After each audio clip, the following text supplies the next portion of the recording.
Good morning, afternoon, or good evening, folks. I'm your host and guide, Chris Roberts. I'm going to take you on a tour of the underground to help you prepare for what's really out there. Whether you're on the front lines battling the latest threats or leading the overall defensive strategy within your organization, my focus is to help you uncover the best ways, means, and methods to effectively and efficiently use actual threat intelligence within your company, providing you with more insights and practical ways to identify threats and reduce risks before they become incidents. Ready to dive in? Okay, good morning, good afternoon, and good evening, wherever you might be coming in and listening in from. Welcome to another episode of the Dr. Dark Web series. We are joined this evening or this afternoon, actually this evening and early morning for me at this neck of the woods, as always, with co-host Danny Wolf, who this evening is going to be on mute and causing chaos and mayhem elsewhere. But, and thankfully, in her absence as well, we have two amazing individuals. We have both Naomi and Delilah from Cybersixgill. Please feel free to introduce yourselves. Hi, my name is Delilah Schwartz. I've been working at Cybersixgill for about a year. Interestingly, my education is mostly counterterrorism and that end of the extremist spectrum, and did a lot of independent research on the deep and dark web my final year to research the far right and their presence on the deep and dark web, and did a lot of research on government state-run extremism as well as non-state far-right extremism as it manifests on the deep and dark web. Nice. Naomi, please, yourself as well. Yeah. So my name is Naomi Yusupov. I'm the Chinese Threat Intelligence Analyst at Cybersixgill. Great to be back here again, Chris. Yeah, totally. I'm looking forward to it. We have a fun topic, and for everybody that's listening in, both Naomi and Delilah have authored rather insightful, enlightening, eye-opening report, document. I'm not sure what we want to call it. It's a hell of an amount of work you've put into this. The title is called The Bear and the Dragon, and it's talking about analyzing Russian and Chinese cybercriminal communities. Fantastically put together. The pair of you just freaking amazing on this work. I'm fortunate I got to see it as it was put together in draft mode. And I'm like, and Danny was the one that's like, yeah, we've got to have a conversation about this one. And it's been released, and huge kudos to the pair of you on this one. Thank you so much. Absolutely. I'd love to know where did the inspiration for this come from? What was the thought process behind it? And give me some background if you don't mind. Both of you, feel free to go backwards and forwards. Yeah. Well, obviously Naomi does the large amount of research. She's the lead intelligence analyst for Russian and Chinese cybercrime. And this also came on the back of a number of other research projects that we've done at Cybersixgill. One of them in particular was investigating a Russian ransomware forum, which had some interesting overtures to the Chinese cybercriminal community to start joining and participating within this ransomware community. And then Naomi's independent research also into Chinese cybercrime sort of drove this, but Naomi can give a lot more insight into her research that sort of served as the backbone for the analysis and insight that we put together. Yeah, please go for it, Naomi. I really want to know what drove this, because there's an amazing amount of data points on this thing. Yeah. So in my daily job, I do research those two communities and undergrounds. So we thought about putting the kind of one research that can analyze each community, how they're similar, how they're different, and where do they interact. So we really dive into this Russian threat actor community versus this Chinese threat actor community and how they do collaborate on the underground. There's also been a lot of media press at the moment sort of excited about this whole idea of Russian and Chinese cybercriminal collaboration. And what we noticed as well is that most of the research or information that's being put out there is sort of pre-Ukraine invasion and didn't really take into account like the current right now, what's going on amid the invasion, how is the end of the invasion, how is the result of the conflict ultimately going to affect this type of collaborative effort. So we really wanted to give like a real-time evaluation, including all of the surrounding dynamics and circumstances to really give more coherent insight that's accurate. Well, that was fascinating about this one because as I was reading through it, I'm like, okay, I realize this, I know some of this, and then you start talking about how the conflict has changed the dynamic, how the power has potentially shifted in that relationship, as well as like the focuses between the two different groups. And I'm kind of interested in that one, Naomi. I mean, some thoughts on that one, please. Yeah. So what we found when we did this research on the matter, the fact of today, is that the situation in the underground kind of mirroring the geopolitics dynamics between the Russian and the Chinese leaders. So after the invasion to Ukraine and after the joint statement of the two presidents in February 2022 about this friendship without limits, we started seeing Russia really depending on China in the global arena. And then when we did our research on the underground, we saw a similar act with threat actors, individual threat actors on the underground. So we had Russian threat actors actively reaching out to Chinese threat actors, searching for WeChat groups to talk with them, searching for Chinese dark web sources to collaborate and interact with the Chinese threat actors. And on the Chinese side, we kind of saw like this willingness to cooperate, but not as enthusiastic as the Russian side.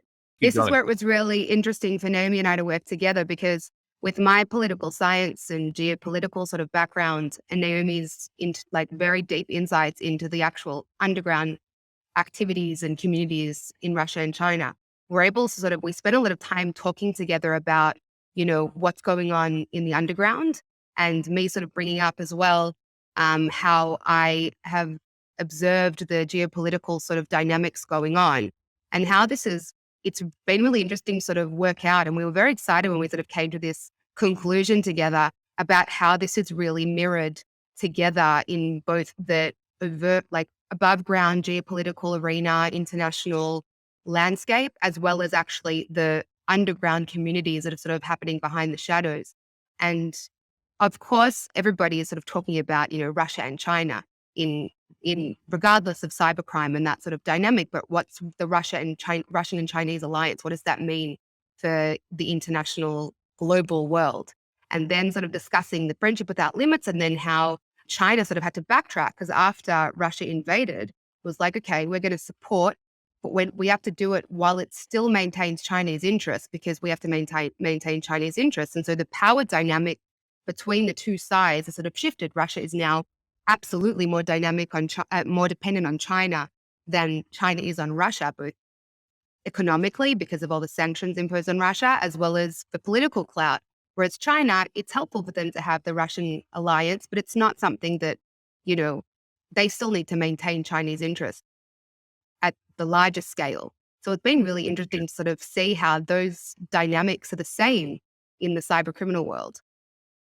Well, I was actually going to talk about that a little bit because I mean, when or as war was breaking out, you saw in the communities, especially, I mean, you look at the ransomware communities, you saw those communities fracture.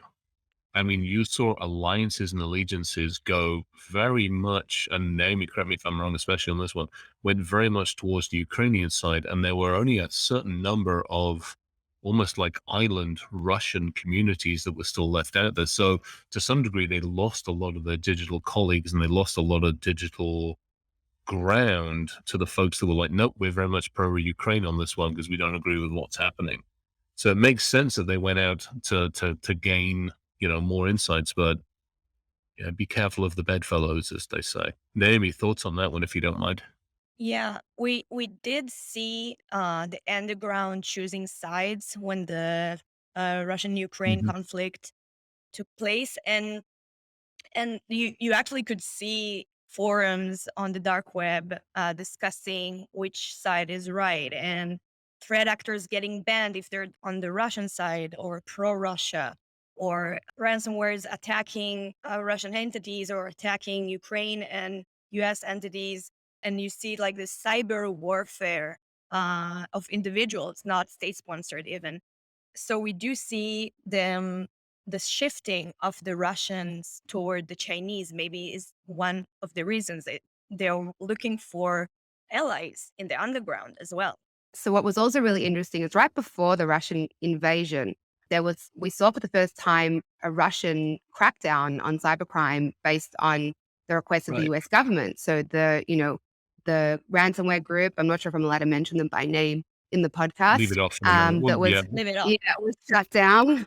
A really big, prolific, notorious, ruthless Russian ransomware group was completely shut down by Russian authorities. And during that time, we saw on certain Russian, well, Naomi saw on social Russian ransomware forums that there were Russian threat actors that were saying, oh my gosh, if this is going to continue, if our government, who have enjoyed this like unspoken gentleman's agreement that as long as we don't target Russian entities, we're going to be left to do as we please, all of a sudden, if they're cracking down, then maybe we should move operations to China. That was really interesting. And that was right before the breakout of the conflict.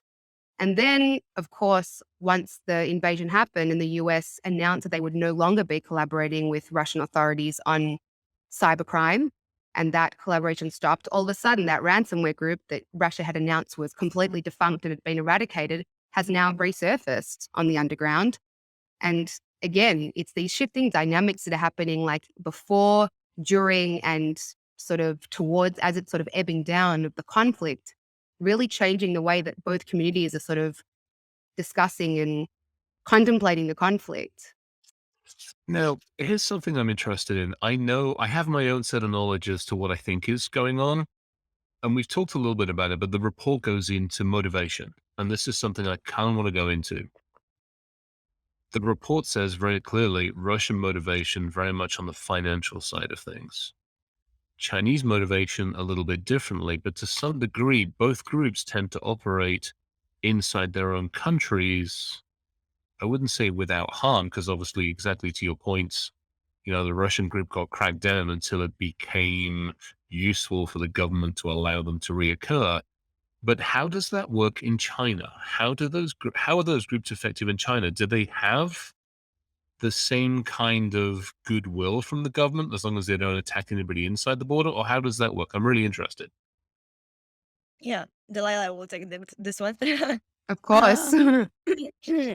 I think in China, because, and we discussed it a little bit the previous episode. If you didn't hear it, then go check it out, the episode about the Chinese internet. But because Yep. of the circumstances the Chinese threat actors need to operate in, with the Chinese Great Firewall and the VPN crackdown and the really huge obstacles to even get into the dark web.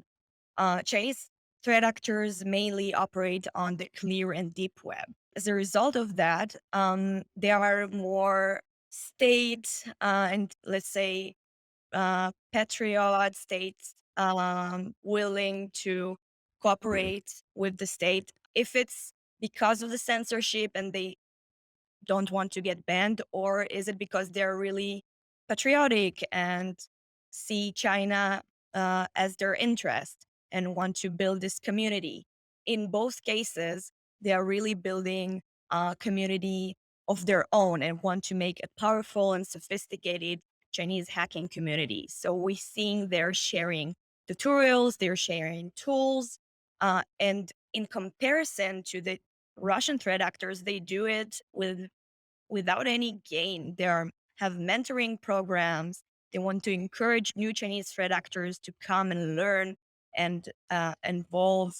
And we don't see it on the Russian side. In the Russian side, it's like business only, everything for sale and for gain. And reputation is usually based on skills. And on the Chinese Yeah. side, it's more community sense. Is that because, obviously, a lot of the Russian, having done some work in the past between Russia and its former countries, shall we say, Mhm. your way of breaking out of poverty, your way of breaking out of a social group that you were in was to basically go on the darker side of the internet and gain wealth that way. And thankfully, there was a level of being able to do that. And to be honest, to be able to get away with doing that. Whereas China, I think, definitely from the point it seems to be. So, it sounds like that's continued. I did a lot of research on this actually as well. when I was going through the history of the far right in the internet. And as I was doing that, I was looking at how the breakdown of the Soviet Union actually impacted cybercrime Yeah. and extremism on the Huge. dark web.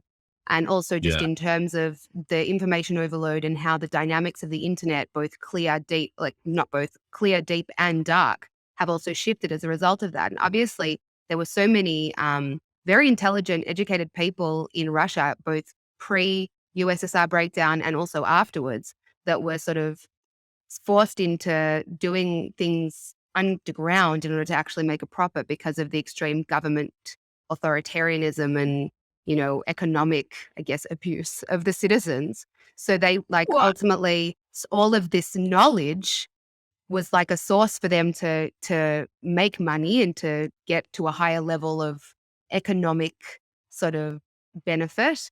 And so really it's sort of continued this whole dynamic of very educated communities that don't have as many opportunities as we do sort of in the Western society to make money legitimately with their expertise. So that was like from the history of it and from Naomi's research. I mean, she can also add to that, but it definitely seems as if this has been a dynamic that has continued. What do you think, Naomi? Yeah, for sure. We do see on the Russian side, they're highly advanced. They are very motivated, but by money and wealth. And this is actually where it's sort of been strange for us, or very surprisingly, we see this highly advanced Russian side actually wanted to collaborate with the Chinese side, which is not as much advanced in hacking skills. They are learning, and they have those barriers of getting even the information and new tools and new hacking methods. But when they get their hands on it, they're teaching their whole community about it, and they're spreading it in China with their own tutorials and mentoring programs. So we see this very interesting dynamic of highly advanced threat actors reaching out to this less advanced as they are, um, and trying to collaborate with them and looking for them. And this is, in my opinion, the most exciting and thing that we found.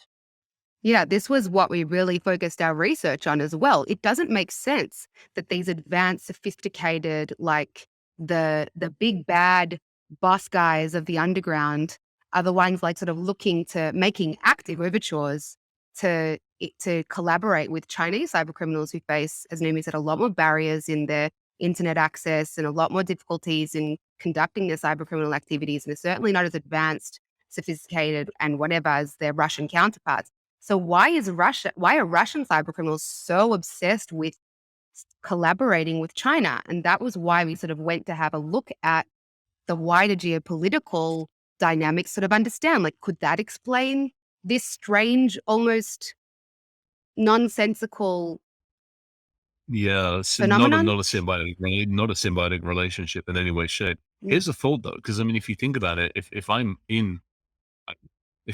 always want to call it the Soviet Union because again, I come from that era. If I'm in that country and all of a sudden 3/4 or more of my community has just ostracized me, I've potentially lost a huge income stream. Now I can go and continue to attack the, European Union, the US, and everybody else and probably gain some of that back. But can I also go to the countries that maybe I haven't paid attention to that aren't against me at the moment and start selling my knowledge, my wares, and my capabilities to those countries? And I hate to say it, it's no differently than the United States does when it comes to manufacturing. We're always looking for that next country that the US can go, oh, we're going to go develop this country so that we can, use benefit all their economically. resources and Hmm. benefit from economically. Russia's doing the same thing. They've realized they've lost a huge pipeline from the underground side of it. I mean, it's no different than the overt side. There was a report I Exactly. think came out today that China is now Russia's largest gas pipeline customer or something like that. There's huge billions going Yeah. through that. And so, Well, the sanctions that have been imposed on Russia, but speaking about the geopolitical dynamics, the sanctions mhm, that have been imposed on Russia are crippling. And it mhm, has had a massive impact on Russian citizens of all walks of life because their access to essential goods and all those sorts of things, the price of living in Russia, the Russian economy is really, Putin tried to prepare. There've been all sorts of really interesting analyses of sort of the ways that Putin prepared for D-Day, sort of like make the Russian economy resilient to when Yeah. they decide to attack. I mean, this has been brewing for many, many years, the invasion of Yeah. Ukraine. And Putin prepared, he stockpiled gold, he did all sorts of things to try to mitigate the potential economic damages that would come as a result of the invasion, because he knew there would be. But clearly he didn't prepare well enough. And so it's had a massive impact. And so, of course, this affects citizens in Russia, and Russian cybercriminals are citizens of Russia.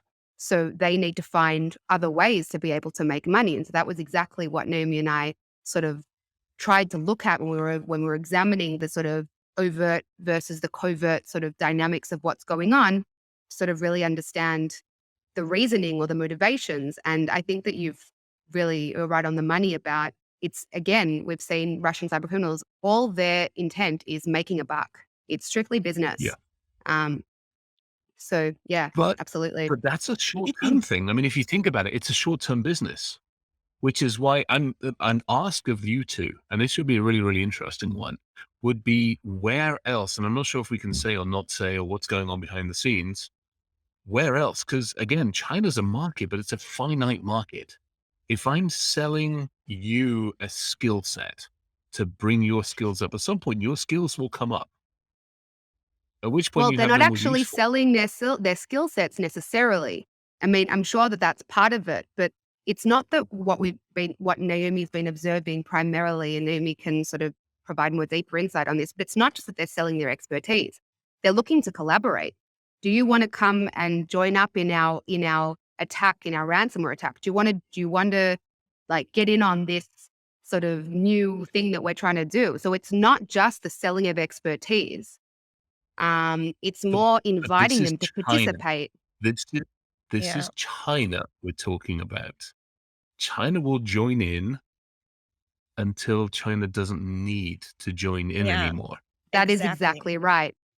And this is exactly what we sort of trying to put out in this report, that the Chinese threat actors are willing to cooperate as long as it serves China's needs. And China is always on China's sides first. So we don't know what will happen if they will in the future will get as advanced in the Russian side. Maybe they will not need the Russian side anymore and they can get along on their own. But who knows? For now, in the current situation, they need the Russian side to get this information and expertise and tools and to expand their own community.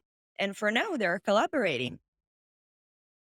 It was also Okay, so really here's a interesting question to for you. see before the Go for question. it, Delilah. It was also really interesting to see that in terms of, we did a sort of evaluation, or Naomi did an evaluation of the Chinese discourse regarding the Ukraine conflict. Sort of evaluated when was the majority of Chinese chatter, sort of when was that increasing, when was that spiking throughout the conflict? And really interestingly, a lot of it spiked first of all before the actual invasion, and then afterwards when Russia was suffering losses. It's not as if they're saying, oh, yeah, our great mates in Russia, they're doing such a great job pummeling the Ukraine. They were saying, oh, Russia suffered military losses. What's really going on? Yeah. Because clearly their internet is restricted. They're not getting access to uncensored information. So they're trying to find out Mhm. real, true information about what's going on in the Ukraine.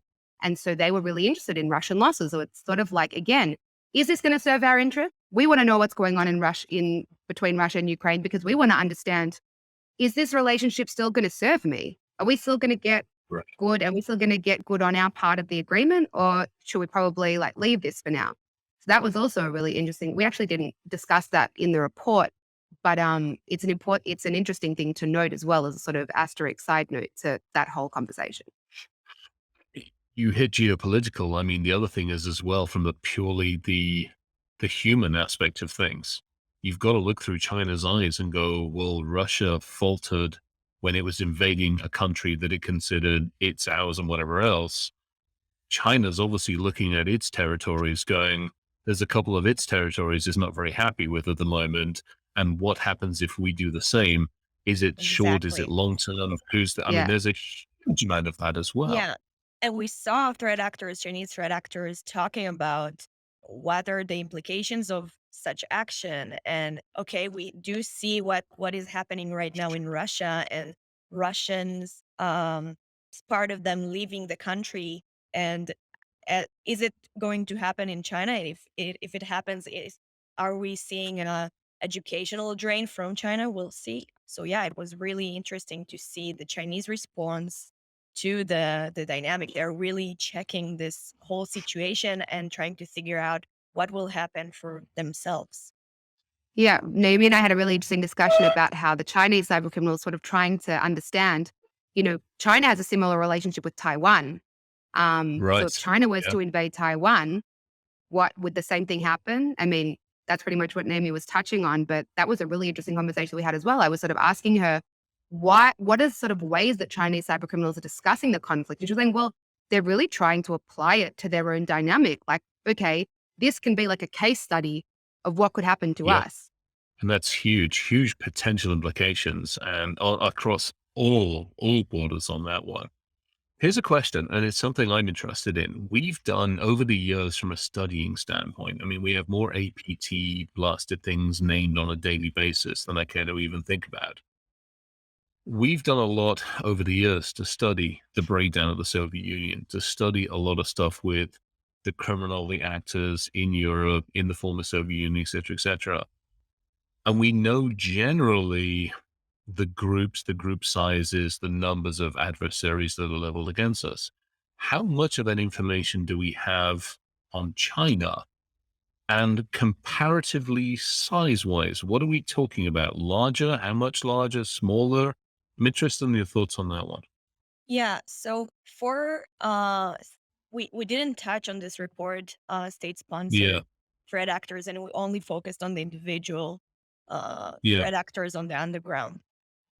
So in China, we do see APTs and state-sponsored yeah. cyber criminal groups, but we we kind of tried to not take them into the consideration when they're doing this research. Got it. I think that it's really important to also delineate, especially for our listeners, that sometimes the ideas of cyber warfare slash cyber espionage and cyber crime are conflated. This whole idea of, what constitutes cyber warfare and cyber Right. espionage and what constitutes cyber crime and what kind of actions and how does the behaviors and the modus operandi and all that kind of thing, how do they differ? And they're vastly different phenomena. And it's a whole other bag of worms, which is why we intentionally didn't get into it. Um, because, we know that there's also been reports in the media about how even amid this, friendship without limits and this whole alliance between Russia and China, that throughout the invasion of Ukraine, that there allegedly have been cyber espionage sort of incidents launched by China into Russian governmental sort of networks. That's again, this is a governmental, like national security or cyber intelligence kind of dynamic that is entirely separate from the threat actor community. Now, of course, they do sort of rub together a little bit because I'm sure that a lot of the expertise from these APT groups and the state-sponsored cyber criminal groups are sort of filtering in through to the financially motivated threat actors. They might know each other, they might whatever. But again, it's a lot harder to assess that because it's government backed. So they have a lot more Yeah, resources. They have a lot more, but they have a lot more free reign to, do whatever they please because they've got the approval of the government to do whatever they need to do to get the information that the government needs. Which is why, again, we intentionally didn't discuss that. Also, because we don't want to conflate the two subjects. The subject of cyber warfare has also been a massive subject discussed in relation to the Ukrainian conflict, because we know that Russian APT groups have directly attacked Ukrainian governmental institutions, US institutions, critical well, infrastructures, all those sorts of things, because it's become another dimension of warfare. Battle is no longer just the physical battle between states. There are multiple dimensions of warfare now. There's also the media battle, which is also arguably yeah, just as important, the war of public opinion, and also the war in cyberspace.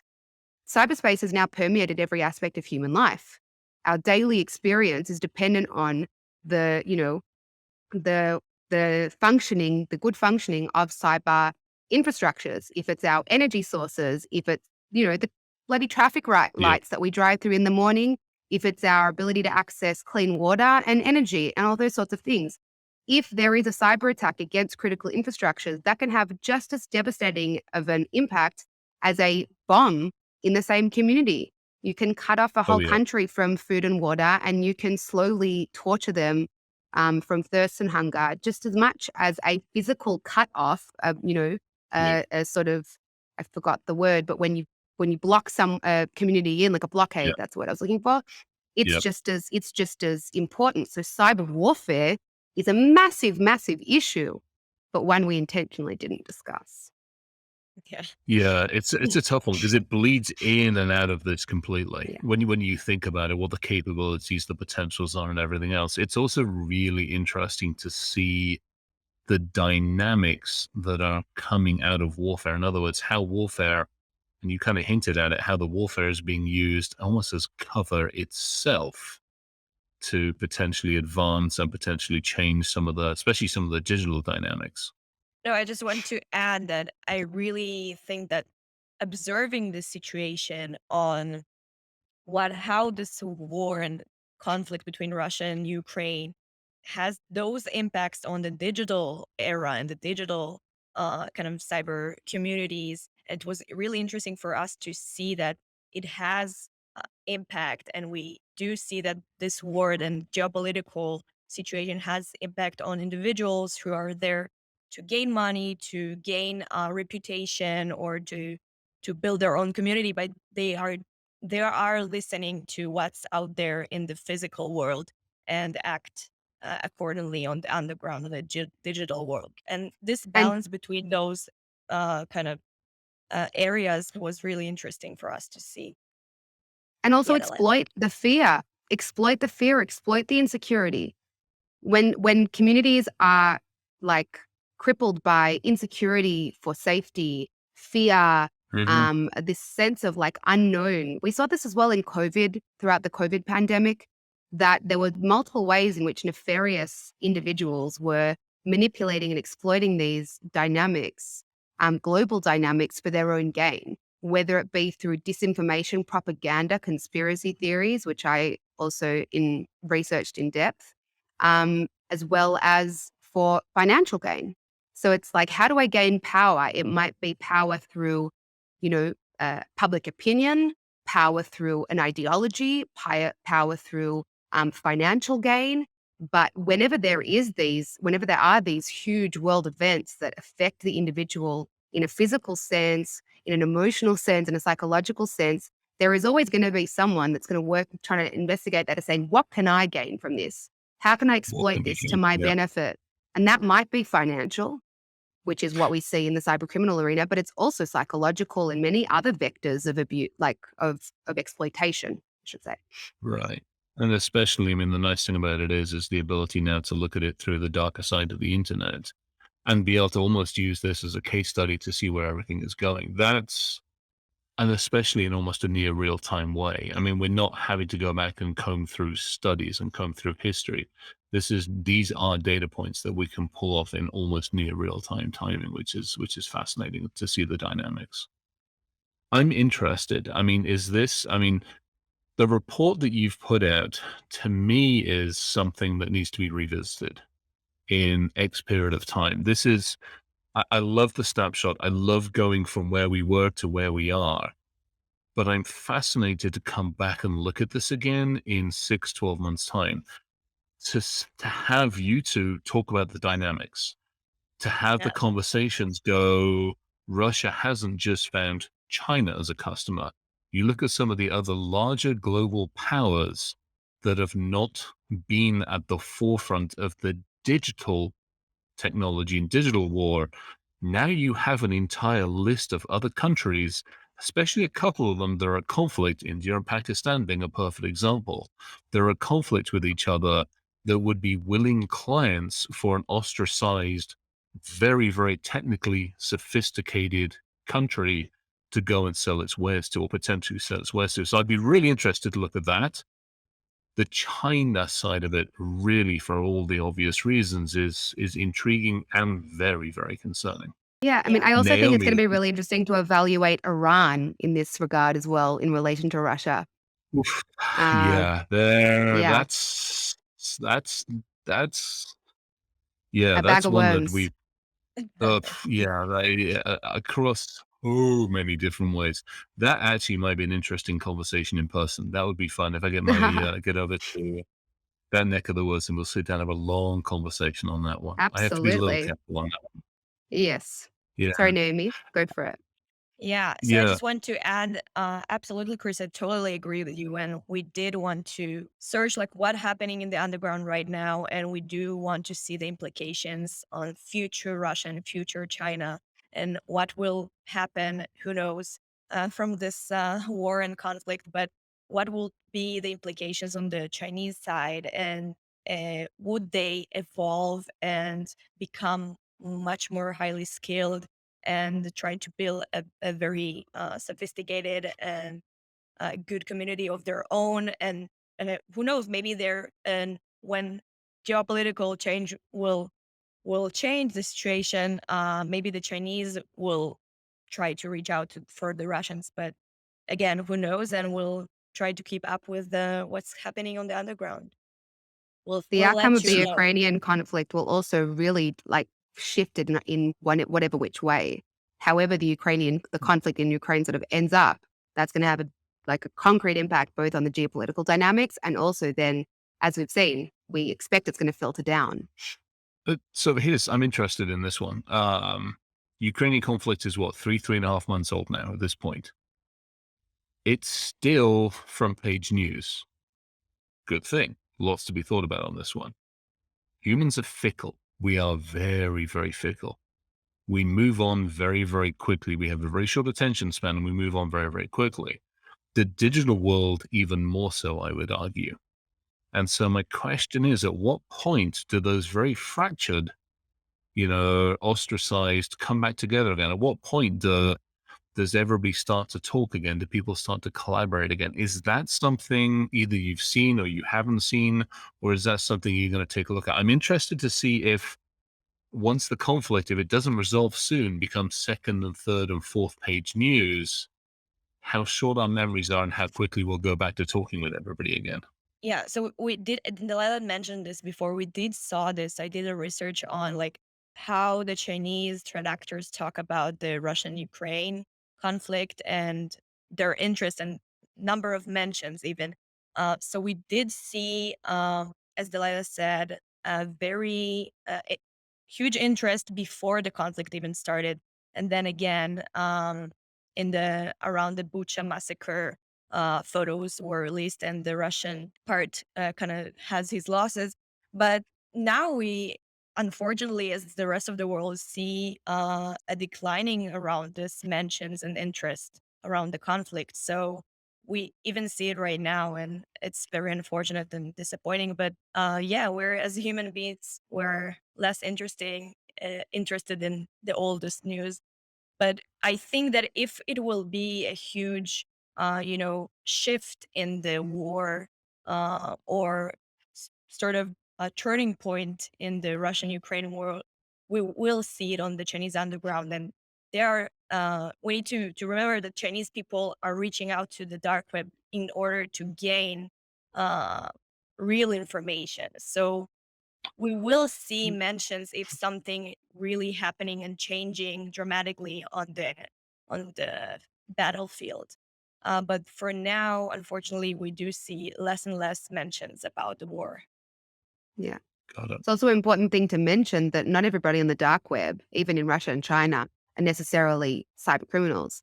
A lot with Naomi sort of mentioned in the report, we analyzed this more deeply, that a lot of Russian citizens, everyday citizens, non-threat actor, everyday regular Joe citizens Yeah. are turning to the dark web for a unbiased information, for real information on what's going on. Russia has completely censored any information regarding the Ukraine conflict. They've blocked certain sites for access. Twitter's created this onion site for dark web Yep. access. So has the BBC News and other news sites that BBC have sort has. of, Yep. yes, to provide so that if Russian citizens in Russia who their internet service providers are blocking access to these sort of sources, they'll be able to access it through Tor and other dark web platforms so that they can actually get unbiased, real information about what's going on that's not monitored, censored, restricted by their government. So people are turning to these, sort of badly reputed platforms. We think of the dark web, we think, oh, it's all drugs and horrible other things that are going on there, cybercrime and all sorts of, horrible, very disgusting things. It's not only that. The dark web is also a place that people just want to access anonymous, uncensored information. It's like a free speech platform. That's where, dissidents, political dissidents go out and voice their words. They're able to discuss these issues without being restricted by their government. Whistleblowers come, journalists, all sorts of other actors that just want to be anonymous and safe and non-restricted. No, you're right, and that's a really, really good point. It's something we tend to try to emphasize when we're talking about this on other forums as well. Is there's actually a ton of really good material on there as well. I mean, yes, you can find everything you don't want to find, but you can also find some absolutely amazing resources on there as well. So that's a very good point. So thoughts. We're coming up to time. Final thoughts. I would love some final thoughts from both of you on this. First and foremost, I'm going to reiterate this was fantastic. Secondly, I'm going to put a request in. I'd love to see another one of these in a certain period of time later, reflecting on where we were, where we are, and potentially where we're going as well. As much as you deconflicted the underground from the war side of it, I really want to see something on that as well. So there's my 3 requests. And now I'm going to shut up and let you, the pair of you, take it away. Yeah. So for me, the key takeaway is when we are observing those communities and observing those kind of dynamics between the underground communities, we're really trying to understand the motives and the characteristics of each one. And if we understand those characteristics, we can identify the threats they pose and how they can evolve in future act. And for me, the really interesting part was that we do see sort of starting of a collaboration and reaching out between those communities and interaction between the communities. And we truly need to stay on point and stay aware of this collaboration and see what it has for us in the future. And for me, this is the number one takeaway, to keep my eye on this kind of Yeah, big time. yeah. For me, what's really interesting and to sort of tie in regarding your comments about the state-backed APT groups is that with state-backed APT groups, we can be really sure that whatever they're doing, it's in line entirely with government desires and intentions. With cybercriminal groups, we don't always have that assurance.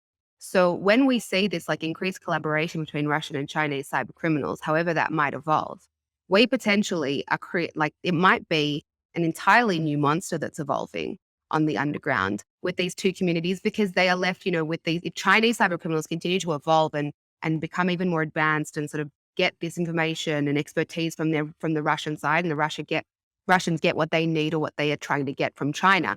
We're potentially going to see the evolution of an unchecked threat because it's unbound by the state desires, unbound by what they want, and they are financially motivated. And we know that Russia and Chinese cybercriminal groups predominantly do, not only, we'll discuss that also in the report, but the Western organizations in the West are especially at risk because they are going to be the prime targets for Russian and Chinese cybercriminals. And that's also been an overt thing that they've been discussing in their discourse, not overt because it's in the underground, but thankfully we have access to those limited access sources. But we see them calling for attacks against the US and attacks against European organizations and all sorts of other entities. And without any government sort of oversight to say, do this, don't do that. Yes, that's okay. Don't do that. Oh, that might cause trouble for us in the geopolitical arena. So the individual cybercriminals that are not APTs might just be like, okay, well, I don't care if it causes problems in the international arena. I'm going to be ruthless. It's like the vigilante cybercrime in some ways as well. So I'm going to be really interested to see how it evolves. And also, as it evolves, what's that going to actually morph into? What kind of thing, what is the monster that we're going to be facing in that regard? How much are they actually going to care about what their government wants. So that's something. Yeah. So as Naomi said, understanding the tactics, tools, procedures, characteristics, motives, moda operandi, methods of attack, level of expertise, understanding all of those things is actually so important so that we can prepare proactively to face these attacks when ultimately, sort of inevitably, they're going to come. Well, and again, go back to the proliferation of devices that we seem hell-bent on putting into every facet of our lives, including our bodies as time goes on. That becomes more and more and more relevant. This has been absolutely fantastic. I feel privileged to have a front row seat to this and to have the pair of you onto the Dr. Dark Web series. Both Naomi and Delilah, absolute honor and a privilege to have you. And I hope to actually catch up with you when I'm out in Israel fairly soon. So that'll be cool. You keep as well. on teasing that, Chris, but I've yet to see any type of dates for you coming. Oh, Danny's got him. She pretty much held my feet to the fire in a meeting earlier on this afternoon. So I'll let her have that conversation. Oh, that's very exciting. Again, That's very exciting. absolute. Thank Yeah, you and so send me a much, message Chris. if there's things you need bringing from this country. I'm not sure what the heck you want bringing from this country. Let me know. I'll happily bring some stuff over, whatever it needs to be. I'll be coming with a whiskey Thank case, you. so that's Oh, definitely happening. that's always good. Alcohol Okay, well, is appropriate always. it always has its uses, After especially in 5 our p.m. current area. Yeah. Well, absolute pleasure. Naomi, Delilah, thank you very, very much to the pair of you. Danny, as always, thank you very, very much for putting this on. And I hope everything goes okay where you are. Say hi to the Rugrats. And to everybody listening, have a safe and as secure as you can afternoon, evening, and morning. And we'll see you on the dark side. Thanks for tuning in to this episode of Dr. Dark Web. This show is brought to you by Cybersixgill, the threat intelligence company. If you would like to learn more, please feel free to follow or subscribe to Dr. Dark Web on your favorite podcast streamer. Or, as an alternative, you can always find us online at cybersixgill.com/podcast. You'll find all the latest episodes, goodies, nuggets of information, background, and probably some stickers or two.